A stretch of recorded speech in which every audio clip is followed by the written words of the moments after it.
જનમંગલ મહોત્સવના આજના કાર્યક્રમમાં ઉપસ્થિત પરમ શ્રદ્ધેય આદરણીય રામસ્વામી, આ વિસ્તારના લોકપ્રિય ધારાસભ્ય માન્ય શ્રી પ્રકાશભાઈ, નગરપાલિકાના પ્રમુખ શ્રી કુલદીપસિંહ, શહેરના પ્રમુખ શ્રી નિશાંતભાઈ, ગ્રામ્યના પ્રમુખ શ્રી રીતુલભાઈ, હમણાં જ આપણી વચ્ચેથી નીકળ્યા એવા અમારા પરિવારના મોભી ડૉક્ટર ભાડેસિયા સાહેબ, શહેર નગરપાલિકાના સદસ્ય, શહેર અને ગ્રામ્ય સંગઠનના અમારા સૌ 50થી વધારે પ્રતિનિધિઓ આજે અહીંયા ઉપસ્થિત છે એવા સૌ આગેવાનો, પરમ શ્રદ્ધેય ધાંગધ્રાના વિવિધ મંદિરો અને બહારથી આવેલ આદરણીય સંતગણ, શ્રેષ્ઠીજનો, ઉપસ્થિત ભાઈઓ અને બહેનો, આપ સૌને મારા જય સ્વામિનારાયણ. પ્રકાશભાઈ કીધું એમ હું અને પ્રકાશભાઈ સંકોચ અનુભવતા હતા કે જે સંતોના અમે હંમેશા આશીર્વાદ લઈએ છીએ એ વ્યવસ્થાના ભાગ સ્વરૂપે ઉપર બેસવાનું થયું, અમે સંકોચ અનુભવ્યો છે. હું ક્ષમા યાચું છું સંતોની. હું રામસ્વામીને વંદન કરું છું, પ્રણામ કરું છું. એક હમણાંનો જ નજીકનું દ્રષ્ટાંત તમને બધાને આપવા માગું છું. એક સત્સંગી ભાઈએ અહીંયા સપ્તાહ બેઠાડેલી. એ સપ્તાહની શુભ શરૂઆત હતી. અમને બધાને, નગરપાલિકાના બધા મિત્રોને, સંગઠનના મિત્રોને એની શરૂઆતમાં આવવા માટેનું નિમંત્રણ હતું. વરસાદ ખૂબ ધોધમાર આવી રહ્યો હતો. અમે બધા એકઠા થયા, આવવાનો વિચાર માંડી વાળતા હતા. ત્યાં નિત્યપ્રકાશ સ્વામીજીનો ફોન આવ્યો કે થોડી વાર માટે પણ તમે બધા આવો તો સારું. અમે આવ્યા, સપ્તાહમાં ઉપસ્થિત રહ્યા અને વરસાદ તો ચાલુ હતું, આમ છતાં નીકળવું પડે એવું હતું એટલે નીકળ્યા. પણ સપ્તાહમાં રામ સ્વામીને સાંભળ્યા અને નીકળતા નીકળતા રામ સ્વામીને પગે લાગીને એમના આશીર્વાદ લઈને નીકળ્યા.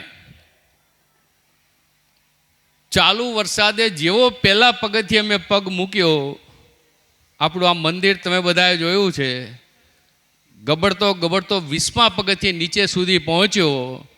ન તો ક્યાંય ફ્રેક્ચર થયું, ન તો કાંઈ વાગ્યું. અને એ જો આશીર્વાદ કોઈના હોય તો એ રામ સ્વામીજીના આશીર્વાદ છે કે જેમના આશીર્વાદ થકી આજે હું અહીંયા ઊભો છું. પગના નીચેના પાછળના ભાગથી ખંભા સુધી આખા શરીરમાં લોહી મરી ગયું. પણ અમે હોસ્પિટલ પહોંચ્યા તો ડૉક્ટરે કહ્યું કે આ તો ચમત્કાર છે કે તમને ક્યાંય પણ ડોકમાં, ખંભે, કમરમાં, પગમાં ક્યાંય ફ્રેક્ચર ન થયું. મેં કીધું એ ચમત્કાર સ્વામિનારાયણ ભગવાનનો છે, ચમત્કાર સંતોનો છે અને એના કારણે આજે હું અહીં આવ્યો છું. જનમંગલ મહોત્સવ શુભ શરૂઆતથી હું એનો સાક્ષી છું. 1995માં પહેલી વખત આ વિસ્તારમાંથી હું ચૂંટાયો, સીધો જ કેબિનેટ મિનિસ્ટર બન્યો. અને એ સમયે આ વિસ્તારની જમીનને ભેગી કરવાનું કામ સંતો કરી રહ્યા હતા. જ્યારે શરૂઆત થઈ ત્યારે હું પણ મંત્રી હતો. પહેલી પ્રાથમિક શાળાની મંજૂરી સંતો મારી પાસે ગાંધીનગર આવ્યા અને ત્યારે આપી. એટલે કે ત્યારથી લઈને આજે 25 વર્ષનો આ સંસ્થાનો હું સાક્ષી રહ્યો છું અને હરમેશ સંસ્થા માટે, સત્કાર્ય માટે શુભ વિચારો વ્યક્ત કર્યા છે. આજે માનનીય મુખ્યમંત્રી શ્રી ભૂપેન્દ્રભાઈ પટેલ, નાયબ મુખ્યમંત્રી માનનીય શ્રી હર્ષભાઈ સંઘવી આવવાના હતા, અનિવાર્ય સંજોગોના કારણે આવી શક્યા નથી. સંતોને પ્રણામ પાઠવ્યા છે, આપ સૌને શુભકામના પાઠવી છે. અને આ હોસ્પિટલ જે 8 તારીખથી શરૂ થવાની છે એના માટેની પણ શુભકામનાઓ, શુભેચ્છાઓ આપી છે. હોસ્પિટલ ધાંગધ્રા માટેનું ઘરેણું બનવાનું છે. ધાંગધ્રા હળવદ આ વિસ્તાર માટે એક આરોગ્યની નવી સુવિધાઓ અતિ આધુનિક સ્વરૂપે પ્રાપ્ત થવાની છે. અને એમાં જે શ્રેષ્ઠીજનોએ પોતાનું યોગદાન આપ્યું છે, તન મન ધનનું યોગદાન આપ્યું છે, ધનના યોગદાનની સાથે તન અને મનના યોગદાનને પણ હું બિરદાવું છું. એ બધાને પણ સ્વામિનારાયણ ભગવાન આશીર્વાદ અર્પે અને એમની મનની મહત્વાકાંક્ષાઓ પૂર્ણ કરવા માટેની શક્તિ એમને પ્રાપ્ત થાય એવા સંતોના ચરણોમાં વંદન કરું છું, પ્રણામ કરું છું. હું તો રામસ્વામીને વિનંતી કરીશ કે આવડી મોટી હોસ્પિટલ ધાંગધ્રામાં જ્યારે પહેલીવાર બની રહી છે ત્યારે નર્સિંગ સ્કૂલની પણ મંજૂરી માગી લેવી જોઈએ. 2 કામ થવાના છે, રોજગારી પણ ઊભી થવાની છે અને સ્ટાફ પણ પૂરતા પ્રમાણમાં પ્રાપ્ત થવાનો છે.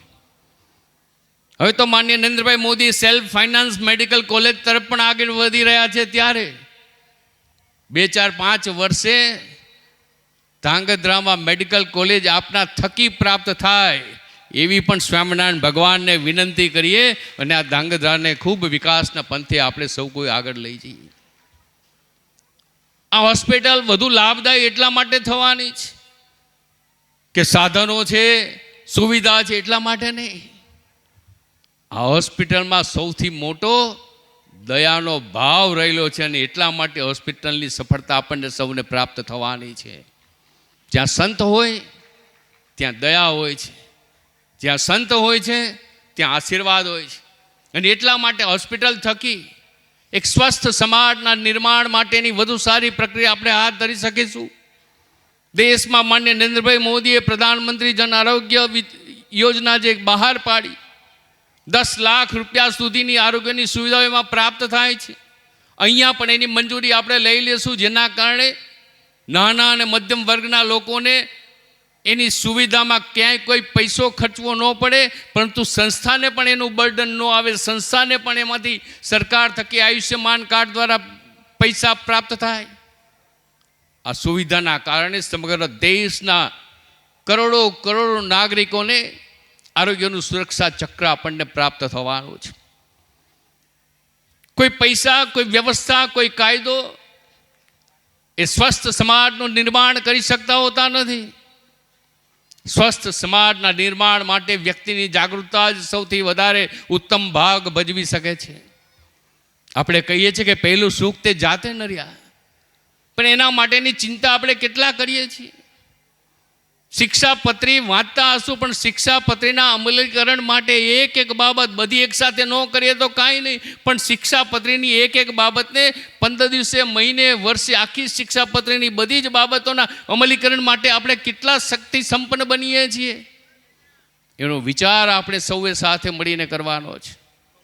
યુગ પરિવર્તન થઈ ગયું છે, ફાસ્ટ ફૂડનો જમાનો આવી ગયો છે. 50%થી વધારે રોગો પાણીજન્ય રોગો હોય છે. એવી સ્થિતિમાં આપણે આપણી જાતને કેવી રીતના સંભાળી શકીએ, આપણે આપણી જાતને નિરોગી કેવી રીતના બનાવી શકીએ. હલનચલન બંધ થઈ ગયું છે. પહેલાંની અનેકવિધ શારીરિક પ્રવૃત્તિઓ જે થતી હતી, ચાહે ગામડામાં હોય ચાહે શહેરમાં હોય, બંધ થઈ ગઈ છે. શારીરિક પ્રવૃત્તિ ન થવાના કારણે ડાયાબિટીસથી આપણે સૌ કોઈ પીડાઈ રહ્યા છીએ. અનેકવિધ પ્રકારની એવી બાબતો છે જે આપણે જાતે કરીને આફત નોતરી રહ્યા છીએ. હું આવ્યો ત્યારે સ્વામીજી વ્યસનની વાત કરતા હતા. હું ગઈકાલે જ એક પટેલ આગેવાનને કહેતો હતો, અહીં મોટા ભાગના પટેલ આગેવાનો બેઠા છે. હું ગઈકાલે જ એક પટેલ આગેવાનને કહેતો હતો કે તમે ક્યારે જોયું? હું તો જોઉં છું, તમે બધા પણ જોતા હશો અને જોજો. પટેલ સમાજમાં જ્યારે મેરેજ હોય ત્યારે એ મંડપની બહાર નીકળીને કેટલા લોકો માવો ચોડતા હોય છે. આમના મંડ્યા જ હોય છે, મંડ્યા જ હોય છે. હું ઊભો રહું, વાત કરું, સમજાવું, વાદ વિવાદ કરું કે આ તો તમે ઝેર ખાવાનું કામ કરો છો. ઘણા માને, મૂકી દે, ફેંકી દે, ઘણા હસે, પણ આપણે આપણી એ પ્રવૃત્તિને સતત ચાલુ રાખવી જોઈએ કે વ્યસનમાંથી આ સમાજને કેવી રીતના આપણે મુક્ત કરાવી શકીએ. જે તમાકુ ઢોર પણ ખાતા નથી એ માણસ પોતાના પેટમાં નાખે છે ત્યારે કયા પ્રકારની કૃતિ વિકૃતિ ઉત્પન્ન થાય છે એનો વિચાર આપણે સૌએ સાથે મળીને કરવો જોઈએ. સ્વાસ્થ્ય એનું બીજું પર્યાય છે મેં કહ્યું મુજબ દયા. ઘરમાં માતા કે પિતા બીમાર હોય, તમે કોઈ ડૉક્ટર પાસે જજો તો ડૉક્ટર સીધા તમને જોઈને તમારા ફેસ રીડિંગથી કહી શકતા નથી કે તમને આટલા આટલા રોગ થયેલા છે. તમે એને વર્ણન કરશો, એ તમારી નાડી તપાસે, એ તમને સ્ટેથોસ્કોપ મૂકશે, એ તમને અન્ય બાબતો પૂછશે, ત્યારે એને લાગશે કે આને આ દવા દેવા જેવી છે. પણ સૌથી મોટી દવા એ દયાનો ભાવ છે. ઘરમાં મા બાપ કે કોઈ બીમાર હોય, વડેલ કોઈ બીમાર હોય, 2-3 નોકર ચાકર એની પાસે મૂકી દો, 2-4 ડૉક્ટરોને દરરોજ આવવા માટે એને કહો એ તપાસે, એ ઝડપથી સાજો થાય કે ન થાય. પણ પોતાનું સંતાન દીકરો કે દીકરી 5 મિનિટ એના ખંભે કે માથે કે હાથ ફેરવીને બહાર જાય કે પિતાજી, બાપુજી, બા, તમને હવે સારું છે ને સારું થઈ જવાનું છે, ઓલી લાખો રૂપિયાની દવા કરતાં એ દીકરા કે દીકરીનો માથે મૂકેલો હાથ એને ઝડપથી સાજો કરવાનો છે, ઝડપથી એને સારો કરવાનો છે. આપણી એ જવાબદારી છે કે પરિવારની અંદર, સમાજ જીવનની અંદર દયા ભાવ કેવી રીતના ઊભો કરી શકીએ અને દયાભાવ થકી જ સ્વસ્થ સમાજનું નિર્માણ કરવું છે. આપણે ક્યારેય ન ઈચ્છીએ કે અહીંની હોસ્પિટલ સદાય ભરાયેલી રહે, ક્યારેય ન ઈચ્છીએ. અહીંની હોસ્પિટલમાંથી આરોગ્ય વર્ધક માર્ગદર્શન પ્રાપ્ત થતું રહે એવું જ ઈચ્છીએ જે સમાજને સુખી બનાવે, સમાજને સંપન્ન બનાવે. અને એ દિશાનો પ્રયત્ન આપણને સૌને વધુ લાભદાયી પુરવાર કરશે. 25 વર્ષ એ કોઈ વૃક્ષ વાવીને વટવૃક્ષ કરવાનું કામ આ બધા સંતોએ, રામસ્વામી જેવા અનેક સંતોએ કર્યું છે. એના કારણે આ વિસ્તારમાં અનેક પ્રકારની સંસ્કારોની પૂર્તિ થયેલી છે, અનેક પ્રકારનું શિક્ષણ પ્રાપ્ત થયેલું છે. આ 25 વર્ષના કારણે આ વિસ્તાર સાચા અર્થમાં જનમંગલ બન્યો છે. એ 25 વર્ષને આપણે કેવી રીતના વધુ સારા બનાવી શકીએ, એ 25 વર્ષમાંથી પ્રાપ્ત થયેલો કોઈને કોઈ સંકલ્પ એ આગામી દિવસોમાં કેવી રીતના વધુ તાકાતદાર બનાવી શકીએ, દિશામાં જવા માટેનો પ્રયત્ન આપણે સૌએ સાથે મળીને કરવાનો છે. 2 બાબત ફક્ત તમારા ધ્યાન ઉપર હું મૂકવા માગું છું.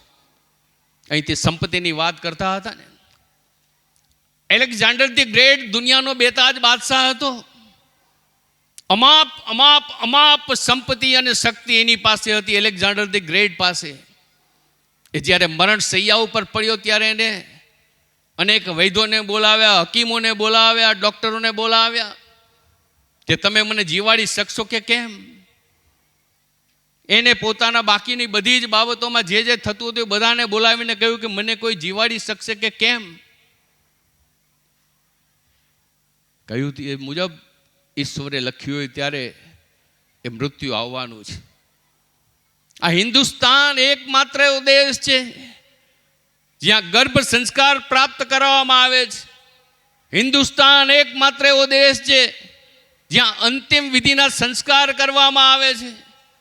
અને એ હિન્દુસ્તાન જો આજે ઉજળો બન્યો હોય તો આ પ્રકારના સંતોના કારણે, સંતોના આશીર્વાદના કારણે બન્યો છે. એ એલેક્ઝાન્ડર ધી ગ્રેટે કહ્યું કે જ્યારે હું મૃત્યુ સૈયા ઉપર જાઉં તમે મારી નનામી કાઢો ત્યારે મારા બંને હાથ બહાર ખુલ્લા રાખજો અને બંને હાથથી મારી જે કંઈ સંપત્તિ છે એ લોકોમાં વહેડાવી દેજો, કારણ કે હું દુનિયાને બતાવવા માગું છું કે હું ખાલી હાથ આવ્યો હતો અને ખાલી હાથ જઉં છું. એમાં કાંઈ જ લઈ જવાનું નથી, બધું અહીં નહીં છોડીને જવાનું છે. બીજો દાખલો વોરેન બફેટ. અત્યારે દુનિયાના 4થા નંબરનો સૌથી વધારે મોટો ધનિક છે. એ 1લા નંબરનો ધનિક હતો ત્યારથી કહે છે, હમણાં એ નિવૃત્ત થયા, 95 વર્ષની ઉંમરે નિવૃત્ત થયા, 95 વર્ષે બિલકુલ ફિટ છે, નિવૃત્ત થયા. પણ એને કહ્યું કે તમારે સુખી થવું છે 3 બાબતને અપનાવજો. એક તો સાદગીથી રહેજો. હું આગળ એક સૂત્ર વાંચતો હતો, એમાં લખ્યું હતું સાદગીથી રહેજો. તમે જેવા છો એવા દેખાજો. બીજી બાબત, તમે તમારા પરિવાર સાથે રહેજો. અને ત્રીજી બાબત, તમે તમારા મિત્રો સાથે અઠવાડિયે કલાક, 2 કલાક, 5 કલાક વિતાવજો, તમે સુખી બનશો આ 3 બાબતથી. 50 વર્ષ પહેલાં દુનિયાનો અમીર આદમી પણ 50 વર્ષ પહેલાં 3 બેડરૂમનું ઘર લીધેલું છે, એ જ ઘરમાં આજે રહે છે. મારે વાત એટલા માટે કહેવી છે કે આપણે આપણી પાસે જે કંઈ છે એમાંથી એમને અપીલ કરી છે અને શું આપી શકીએ એનો વિચાર કરવાનો છે. અને છેલ્લી વાત, સમાજને સુખી કરવા માટે, સમાજને સંસ્કારી કરવા માટે, સમાજને ગુણિયલ બનાવવા માટે દીકરીને વધાવજો, દીકરીને ભણાવજો, સ્ત્રી ભ્રૂણ હત્યા બંધ કરાવજો. ગુજરાત માટે લાંછનરૂપ છે, ગુજરાત માટે આપણા સૌ માટે લાંછનરૂપ રહે કે ગુજરાતની દીકરીઓ કુપોષણથી પીડાય છે. આપણે એને સુપોષણથી કુપોષણમાંથી બહાર કાઢીને સુપોષિત કરવી છે. જો સુપોષિત કરવી હોય તો એકલો પૈસો, એકલો કાયદો, એકલી સરકાર કંઈ કરી શકશે નહીં. પણ અહીંયા બેઠેલી મારી માતાઓ, બહેનોને હું વિનંતી કરવા માગું છું કે ઘરમાં એક દીકરી હોય ને બીજા દીકરાનો જન્મ થાય, આ તમારો પરિવાર છે, ક્યારેય તમારી 2 આંખ કરતા નહીં. દીકરા માટે જુદી આંખ ને દીકરી માટે જુદી આંખ. જો એવું કરશો તો નુકસાન આપણા પરિવારને થવાનું છે, અને પરિવારને થયેલું નુકસાન એ રાજ્ય અને રાષ્ટ્રને થવાનું છે. આપણે સૌ જનમંગલ મહોત્સવમાંથી કંઈ ને કંઈ એવું સંકલ્પ લઈને જઈએ, જે સંકલ્પ આપણા પરિવારને સુખી બનાવે, આપણા સમાજને સુખી બનાવે, આ ધાંગધ્રા વિસ્તારને સુખ અને સમૃદ્ધિ આપે. આપણે સમાજ જીવનને કોઈને કોઈ રીતે મદદરૂપ બનવાનો પ્રયત્ન કરીએ. માનનીય નરેન્દ્રભાઈ મોદીએ સાંસ્કૃતિક ધરોહરને મજબૂત જ્યારે બનાવી છે, એ મજબૂત બનાવવાનું કામ આપણા સાંસ્કૃતિક ધરોહરને મજબૂતીની સાથે સાથે આપણા સંસ્કારોની પણ વધુ પૂર્ત થાય એ દિશાનો પ્રયત્ન અતિ જરૂરી છે. પુનઃ હું સંતોના ચરણોમાં પ્રણામ કરું છું, રામસ્વામીને પણ પ્રણામ કરું છું. આજે આપ સૌની વચ્ચે આવીને અમને થોડું બોલવાની તક આપી છે, એના માટે સૌનો આભાર માનીએ છીએ. સૌને જય સ્વામિનારાયણ. ભારત માતા કી જય.